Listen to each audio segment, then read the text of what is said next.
Hello, Taurus, Sun, Moon, Rising, and Venus signs. Kamusta kayo? Sana po nasa mabuti kayong kalagayan. Welcome back po sa Star Tarot. Kung bago kayo rito, welcome din kayo. Thank you for your support. I truly appreciate it. God bless you all, Taurus. This is timeless.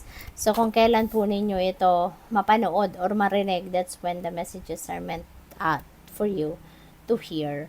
So, paunang message ninyo, Queen of Swords. So, maaari, no, na kapag nakikipag-usap kayo, maybe hindi ninyo na ilalatag, no, kung ano talaga ang totoong nararamdaman ninyo or kung ano talaga ang totoong saloobin ninyo. Kaya iniimbitahan kayo rito na be true to yourself. Okay? Speak your truth. Kung ano yung totoo, kung ano yung nasa loob mo, nasa isip mo, yun ang ilabas ninyo, yun ang ipahayag ninyo, yun ang iparating ninyo sa kausap ninyo. Okay? The Star, napakaganda. Napakaganda. This is new hope, new optimism, new life coming your way. Meron dito mga pagbabago na magaganap sa buhay ninyo. At ang mga new path na to, that will be illuminated for you. Talagang magliliwanag ang path na dapat ninyong mapuntahan. The star is going to shed its light dyan sa path na yan that will be revealed to you by the universe. Kaya, kailangan makinig kayo, no?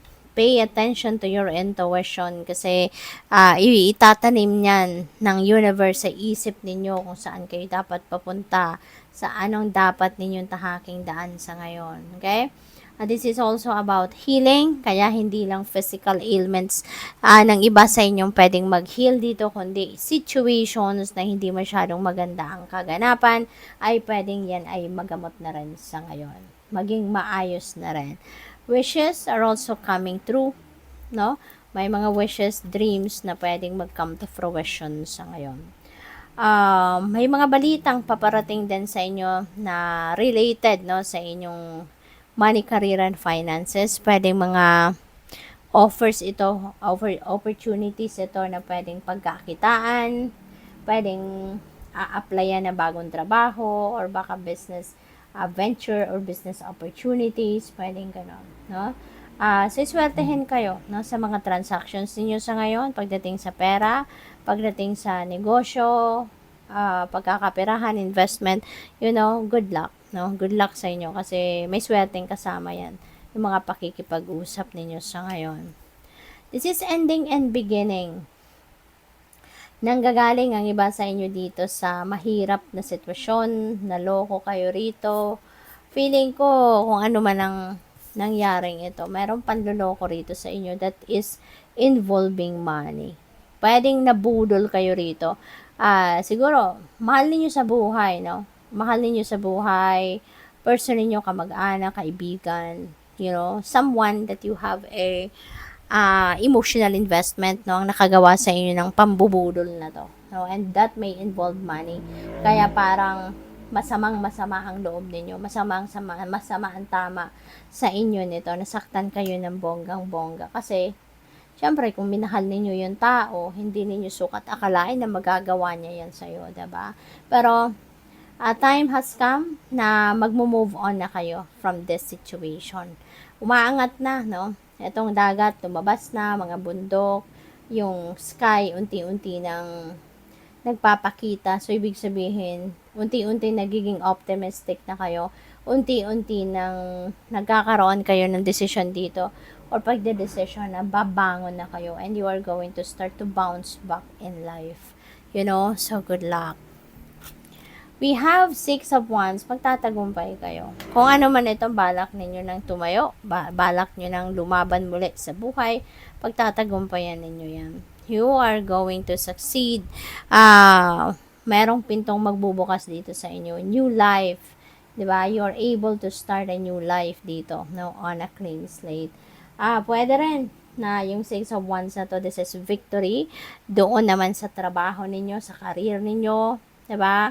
Kung ano man ang trabaho ninyo, ano man ang pinagkakakitaan ninyo, maaaring magiging prosperous and abundant kayo sa ngayon. You are definitely going to receive financial reward, diba? Promotion, pay raise, mga ganon. At magtatagumpay kayo. Isang malaking tagumpay ang makakamit ninyo sa ngayon. We have temperance. Yan. Your patience is going to pay off. Ang dami ninyong effort. Maaaring sobrang tiyaga, sobrang sipag, ginawa ninyo, naghintay kayo for this opportunity, for this time, no, na makuha mo na yung tagumpay. Mag-claim ka na ng iyong tagumpay. And your patience is going to pay off. Your hard work is going to pay off sa ngayon. So, napakaganda. The Fool, ayan, you are going to start something new. This is a new beginning energy. This is new beginning. So, definitely, meron kayong sisimulang bagong ganap rito. And whatever this is, no, you are going to take risk. This is you. Mas malakas na ngayon ang inyong loob and you are ready to take a new adventure. No? Susubok na kayo rito ng mga bagay na hindi pa ninyo nasubukan ever. Hindi pa ninyo nagawa ever. Pero, you are taking the leap of faith. You are trusting yourself. You are trusting your capabilities. You are trusting the divine. Na nandiyan siya at tutulugan ka, gagabayan ka sa kahit ano man ang sisimulan mong ganap rito.